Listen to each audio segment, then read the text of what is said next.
السلام عليكم ورحمة الله. الحمد لله حمدا كثيرا طيبا مباركا فيه، والصلاة والسلام على رسول الله. إخواني، نواصل في هذا الدرس عجيب أمر نبي الله يحيى عليه صلاة ربي وسلامه، وما كان من عظيم شأنه. في الدرس الماضي كنا قد بينا أن ولادة يحيى عليه السلام لم تكن كغيره من الناس، ذلك أن زكريا عليه الصلاة والسلام كأنما ألح وسأل معاجلة هذا الولد، قال الله سبحانه وتعالى: فاستجبنا له، فكان له ذلك في سؤاله عندما قال أن يكون لي، أي متى، كأنه متلهف له في أقرب الأجال، ذلك أنه قال: واشتعل الرأس شيبا، يعني لم يبق لي من الوقت، والحاجة الملحة أن الموالي قد خفت من ورائه. هذا قال الله سبحانه وتعالى عنه: فاستجبنا له، فكان في 3 ليال. بعدها ماذا قال سبحانه وتعالى مباشرة مصداقا لذلك؟ قال: يا يحيى، كأنه كان يا يحيى خذ الكتاب بقوة. أخذ الكتاب بقوة ما معناها هنا؟ هو زكريا عندما قال، والله إخواني القرآن يسير جدا، فقط يحتاج أشياء، ربما في درس مفصل إن شاء الله سنبين أساسيات التدبر، كيف تبصر ما لم يبصره المعاجلون والمقلدون عند دراسة كتاب الله سبحانه وتعالى. فعندما قال المولى سبحانه وتعالى: يا يحيى خذ الكتاب بقوة، أي الحال الآن مع بني إسرائيل وهم على هذه الخفة، يجب أخذ الكتاب بقوة معهم. ذلك نفس الذي قاله الله سبحانه وتعالى لموسى عليه الصلاة والسلام. ماذا قال له؟ وكتبنا له في الألواح من كل شيء موعظة وتفصيلا لكل شيء فخذها بقوة. كذلك أمر بني إسرائيل عندما رفع فوقهم الطور، أمرهم يعني بقوة أن يأخذوا ما في الكتاب بقوة، أي دون هودة. كذلك قال له هو الله سبحانه وتعالى ليحيى عليه الصلاة والسلام هنا. بعدها ماذا قال؟ يا يحيى خذ الكتاب بقوة وآتيناه الحكم صبيا. لماذا في الصبا؟ كما رأينا أن فترة الحمل اختصرت له، كذلك لا يبلغ الرشد السن المعتاد حتى يؤتى الحكم، لا، وآتيناه الحكم صبيا. رأيت كل ذلك يعني منسجم مع بعضه، فترة الحمل وحتى يصل إلى مراد دعاء زكريا عليه الصلاة والسلام الأول، كان كل ذلك على غير عادة البشر. الآن عندما قال الله سبحانه وتعالى، وهذا هو مراد الدرس، عندما قال الله سبحانه وتعالى: وحنانا من لدنا وزكاة. ما معنى الحنان من لدنه سبحانه وتعالى؟ حتى نصل إلى عظيم الشأن، وهو أن يحيى عليه الصلاة والسلام لماذا خص أنه سيدا وحصورا؟ نحن نعلم أن رسول الله صلى الله عليه وسلم سيد ولد آدم، بل قال رسول الله صلى الله عليه وسلم عن الحسن ابن علي عليه سلام الله، قال: ابني هذا سيد. فما وجه التشابه بين الحسن ابن علي وكذلك يحيى عليه الصلاة والسلام؟ ستجد عجيب أمر بينهما. لماذا قال سيدا وحصورا؟ حتى نعلم ذلك وجب أن نمهد لدراسة أخرى، وهي الأشياء التي أعطاها الله والمنن التي من الله وخلقة يحيى عليه الصلاة والسلام، حتى قال له: وحنانا من لدنا. هذه الكلمة مرة واحدة في الكتاب. حتى ابن عباس إخواني قال عندما سئل عن الحنان قال: لا أدري ولا أعلم ما الحنان ها هنا. قال: لماذا ولما وما معناها؟ قال: لا يعلمها. فعند دراستها يتبين شيء عظيم. ما هو الحنان؟ لماذا قال الله سبحانه وتعالى: وحنانا من لدنا وزكاة وكان تقيا؟ كل ذلك سنبدأ بدراسته إن شاء الله. فقط تذكير من لم يشترك فليشترك في القناة، عسى أن يجمعنا الله سبحانه وتعالى كما من برحمته أن جمعنا على دراسة كتابه في هذه الأيام التي غفل فيها كثير من الناس عن دراسة الكتاب، أن يتم الله لنا نوره ويجمعنا على منابر من نور يوم نلقاه سبحانه وتعالى، إنه ولي ذلك والقادر عليه. قال الله سبحانه وتعالى: وحنانا من لدنا. أولا، ما هو اللدن حتى نعلم الحنان؟ اللدن إخواني جمعت له تعريفا جامعا. من كل مورد وردت فيه كلمة اللدن في الكتاب أو السنة جمعتها بفضل الله، هذا ما توفر لدينا، فاسمع إلى هذا التعريف. أخي، اللدن هو العطاء الخاص، ويكون دون واسطة، مهم جدا، يكون دون واسطة أو تدرج، لا يكون بالتدرج، ومضمون الوصول من المصدر مباشرة. أي لا واسطة بينه، ومضمون الوصول من المصدر مباشرة، وغالبا يكون على غير العادة. الآن ننظر هذا التعريف ونسقطه على موارد هذه الكلمة بين الكتاب والسنة. مثلا عندنا فتية الكهف عندما سألوا رحمة من لدن الله سبحانه وتعالى، فماذا كان من عجيب أمرهم. يعني الله سبحانه وتعالى عندما أقول دون واسطة لم يرسلهم كما أرسل رسول الله الصحابة إلى الحبشة، هذه رحمة لكن بواسطة. لكن هم عندما رأوا الشرك من قومهم، إلى من وكلهم الله سبحانه وتعالى؟ لم يكلهم إلى أي مخلوق، بل كانت رحمة منه مباشرة. رأيت؟ هذا هو اللدن. اسمع بعدها ماذا يكون.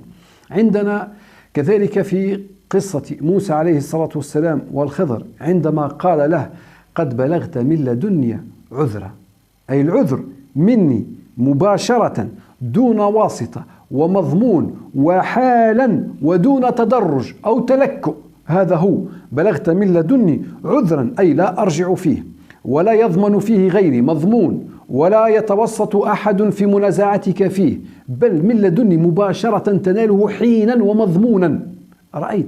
اللدن هو عند الشيء وعند مقامه، لكن يكون بأمر كما قلت خاص جدا، ويكون دون واسطة، ويكون دون تدرج، وبمعاجلة حينا، ومن المصدر مباشرة خاصة. هذا هو اللدن.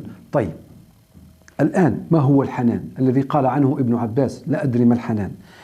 أخي، هل أولا الحنان من أسماء الله سبحانه وتعالى؟ إن شاء الله في رمضان نعزم أن نقدم كل يوم إن شاء الله بحوله ومنته دروس في أسماء الله الحسنى سبحانه وتعالى. ندرس أسماء الله، هذا أعظم العلم، هذا سنباشر فيه إن شاء الله. وهناك من المعاني في أسماء الله والله ما لن تجده إن شاء الله في أي مورد. جمعنا لها جمعا طيبا، أسأل الله السداد والرشاد وأن يتم. طيب، هل الحنان من أسماء الله؟ أقول أولا أسماء الله هذه تحتاج دراسة. هل هي 99 اسما فقط أم لا؟ عندما يقول رسول الله صلى الله عليه وسلم أنه يدعو الله بكل اسم هو له سمى به نفسه أو اسمه أو استأثره في علم الغيب عنده، هذا يعني هناك أسماء أخرى، أو علمه أحدا من خلقه، أو أنزله في أحد كتبه، أي هناك من الأسماء ما لا يحيط بها إلا الله سبحانه وتعالى. المهم، هل الحنان صفة من صفات الله سبحانه وتعالى الخبرية الفعلية، أي أن الله سبحانه وتعالى عندما قال ليحيى وحنانا من لدنا، ها هو فعله قد حان، وكذلك كما يأتي في السنة إن شاء الله. فما هو الحنان أصلا؟ العرب عندهم الحنان هو الرحمة تلو الرحمة، أي الرحمة عندما تكون متتالية يسمون هذا هو الحنان. لكن لا، حتى يدعون يقولون حنانيك ربنا حنانيك، أي أعطف علينا حنانا رحمة تلو رحمة. لكن وشاهده كذلك زكريا عندما قال ولم أكن بدعائك رب شقيا، أي عودتني الرحمة وأنا أسألك رحمة تتبع تلك الرحمات. الآن اسمع إلى هذا الحنان أخي، أمر أعظم من ذلك، وهو اسمع الآن إلى هذا التعريف الذي جمعته بحمد الله عن الحنان. أخي، الحنان هو رحمة مبالغ فيها تكون في زيادة عن الأصل، أي هناك أصل من الرحمة الزائد عنه في موضع ووقت معين يكون الحنان. قلت هي رحمة زائدة عن الأصل مبالغ فيها بعد شدة الحاجة لها وشوق وطوقان النفس لها، وغالبا تكون خارجة عن المعهود. يعني الحنان كل حنان رحمة، لكن ليست كل رحمة حنان، فالحنان هو الزائد عن الأصل. مثلا أعطيك الآن، العرب يقولون حن قدح ليس منها، أي عندما إنسان ينتسب إلى قوم يفاخر بهم وهو ليس منهم يقال حن قدح ليس منها، أي انتسب وتفاخر إلى أصل وهو زائد خارج عن الأصل. عندنا كذلك الامرأة يقال امرأة حنون. ما هي الامرأة الحنون؟ هي الامرأة التي لها أيتام ثم تتزوج على شرط أن يعيل الزوج، أيتامها، بشرط أن يعيل أيتامها، فهي كأنها تتحنن ببنيها عسى أن يكفلهم. طيب ما هو الأصل الزائد الآن؟ الأصل أن الزوج، يعني ها هنا الباء والكفالة بها فحسب، فهم زيادة عن الأصل، هي الأصل الزواج هي الأصل بينهما، فالأبناء زيادة، يقال تتحنن بهم، أي تسأل بالزواج شرط أن يكفل هؤلاء الأيتام. رأيت الآن إن انظر عندنا من حديث عبد الله بن عمر ماذا فيه؟ رسول الله صلى الله عليه وسلم كان يخطب على جذع النخلة، المعروف الحديث، فعندما صنع لرسول الله صلى الله عليه وسلم منبر، فعندما عرج رسول الله على المنبر يخطب سمع أنين لجذع النخلة، حتى قال رسول الله حن الجذع، اسمع حن الجذع، فنزل رسول الله صلى الله عليه وسلم فالتزمه فسكن الجذع، وسمع له صوت، هذا الصوت قال كأنين الصغير، قال حن الجذع، لا إله إلا الله. فما معنى حنها هنا؟ الجذع في حالة اشتياق وتوقان إلى أصل زائد، الأصل لم يلزم رسول الله صلى الله عليه وسلم بالجذع، فهذه الرحمة الزائدة التزمه رسول الله صلى الله عليه وسلم، هذه هي حاجة الجذع الآن، فسكن الجذع. يقال كذلك حنت الناقة إذا مات ابنها، يعني تحن له، تصدر صوتا، هذا صوت الحنين.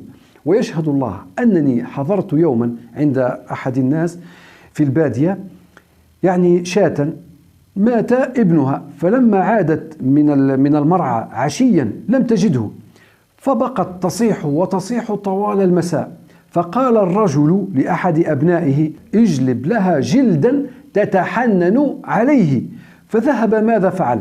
فسلخ جلد ابنها الميت وأحضره لها، فشمت رائحته ونامت عنده وسكنت.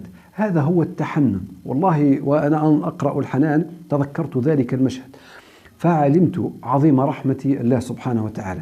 تخيلوا هذا الحنان هو خارج عن الرحمة، زيادة في الرحمة، كله من جزء واحد من 100 جزء من الرحمة أنزلها الله سبحانه وتعالى، نتقاسمها حتى تتقاسمها الشاة والناقة والفرس، رحمة واحدة، وادخر الله سبحانه وتعالى 99 رحمة لعباده المؤمنين يوم القيامة. والله العبد وهو يسمع هذه الرحمات والله يشتاق يوم القيامة. عندما قلت الحنان مع صوت فيه شفقة ورحمة، استجلاب رحمة، هذا الذي سمعه الله سبحانه وتعالى من زكريا إذ نادى ربه نداء خفيا، فهو ماذا قال؟ قال هب لي من لدنك، فماذا قال الله من لدنه؟ وحنانا من لدنا، هذا هو الذي سأله، فكان كما سأل بل وأكثر. عندنا إخواني في مسند أحمد، اسمع، بعد شفاعة الأنبياء يرحم الله سبحانه وتعالى ويأذن للأنبياء فيشفعون، والملائكة والكتاب والمؤمنون صالحوهم، يعني ويشفع من يشفع بعد رحمة الله سبحانه وتعالى. اسمع ماذا قال في هذه الرواية في مسند أحمد، قال بعدها ثم يتحنن الله برحمته، كأن الذين خرجوا هذا هو الأصل، الآن الذين سيخرجون كما قال عتقاء الرحمن من النار، عتقاؤه، قال ثم يتحنن الله برحمته على من فيها، فما يترك فيها عبدا في قلبه مثقال حبة من إيمان إلا أخرجه منها. رأيتم كأن خروجهم منا خالصة من الله سبحانه وتعالى، ليس الأصل أن يخرجوا، بل منه منة ورحمة جاوزت الرحمة فوصلت إلى التحنن، حن الله سبحانه وتعالى عليهم فأخرجهم بواسع رحمته حتى بلغ الحنان، وحنانا من لدنه سبحانه وتعالى. شاهده الآن أن حنان يحيى في ذاته كيف كان، أنه خارج عن أصل البشرية. رأيت الآن ستعلم حقيقة خلقة يحيى عليه الصلاة والسلام، ولماذا هو سيدا وحصورا، أنه كان خارج عن الأصل، رحمة خارجة وخلقة خارجة عن الأصل. لذلك قلت الحنان تعرفه الشيء الخارج الزائد، رحمة زائدة عن الأصل، فكأن أصل البشرية الذين دخلوا في فتنة الحياة الدنيا والشجرة هو كان خارجا عن هذا الأصل، ورحمة مستفاضة منه سبحانه وتعالى.